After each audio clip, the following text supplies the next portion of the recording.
I am, as I wandered through space and time, reveling in the grasp of the infinite visions of parallel universes pulsating before my sight. I wondered to myself, was this worth it? Was there ever any meaning at all to what I had done?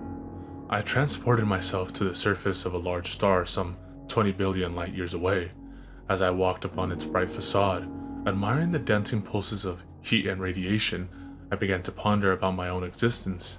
It was during a period of great meditation that I preferred to resign myself to beautiful and often hostile environments, as it gave me peace of mind. Nothing else could be there except myself. Amidst the flares and the coronas, I planted a seed of thought within my head. Existence itself has no meaning. There never was, and there never will be. Purpose and meaning is synthetic. It is something designed to sugarcoat the fact that we are all meaningless beings, inhabiting a small region in the vast expanses of the perpetually expanding universe, whose boundaries we will most likely never be able to explore, let alone see. It has been almost 3 billion years since humanity wiped itself out. Nothing was spared, not even the culture or legacy. Of course, small article of past civilizations still exist up to this day.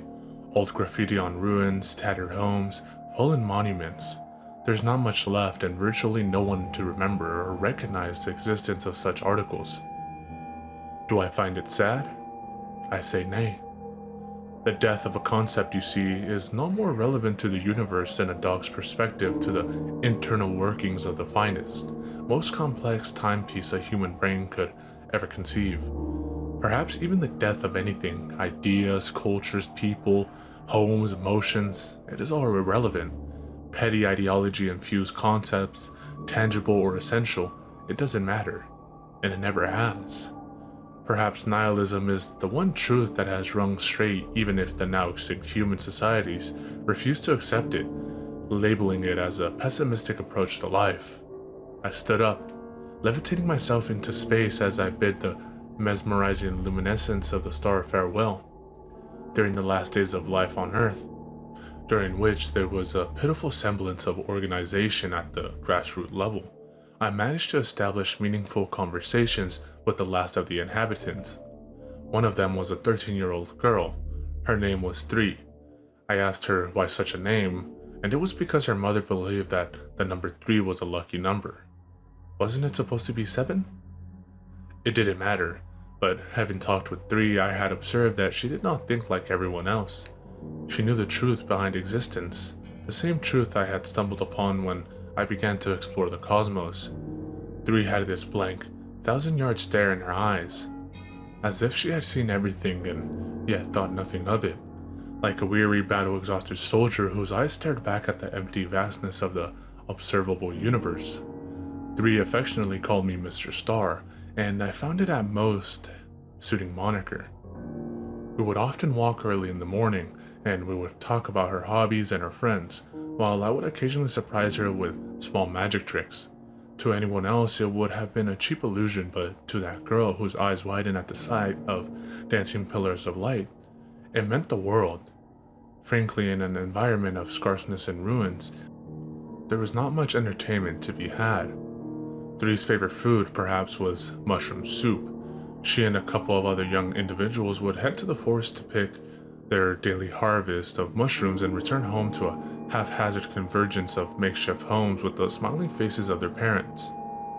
By night, plumes of smoke would fill the air as flames served to illuminate their small villages, seated amongst roofless, gutted buildings. Days before the rest of humanity ceased to exist, I gave 3 a parting gift. It was a simple wristwatch, and I made it so that it never stopped ticking, continuously running on dark matter. She did not know how to wear one, so I personally slipped it onto her wrist and secured it so that it would not bob or wiggle around. She embraced me, but I was unable to feel anything physically. I had been so for several million years now, but despite the lack of external stimulus, I felt, for the first time in such a long amount of time, a small sense of satisfaction, which is equivalent to how animals, including humans, would interpret as happiness. And a genuine happiness it was. 3 told me that she would use her watch to count down the last days of Earth. I watched as a large asteroid rushed past the atmosphere, its front burning a vivid bright orange before finally striking the planet itself. The explosion was spectacular, disintegrating the Earth into large chunks of dull rock.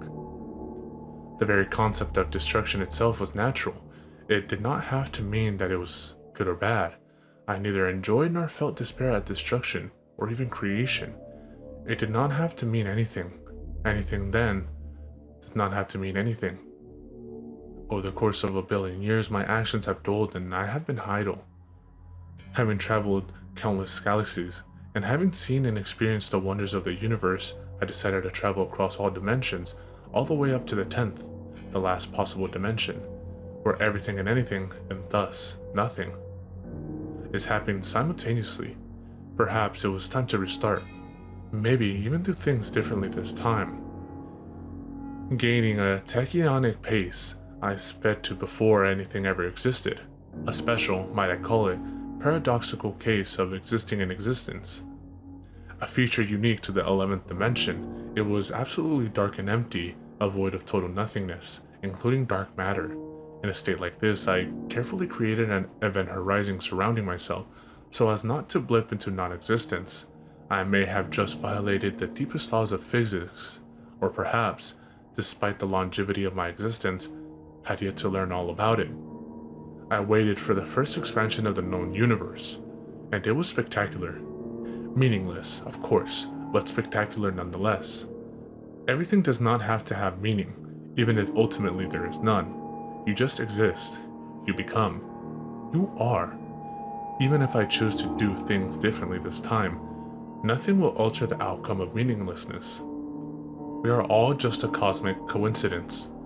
I shall now watch and marvel as the stars and the planets form around me for billions upon billions of years. Did I feel then that I was going to be in another cycle of existence, of creation and destruction for an unimaginably long amount of time? Perhaps.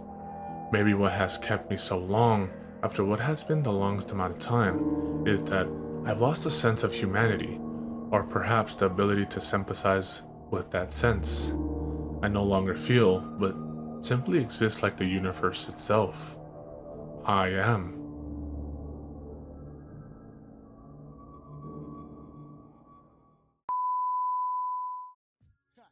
In this little shop of horrors, that's how we get down.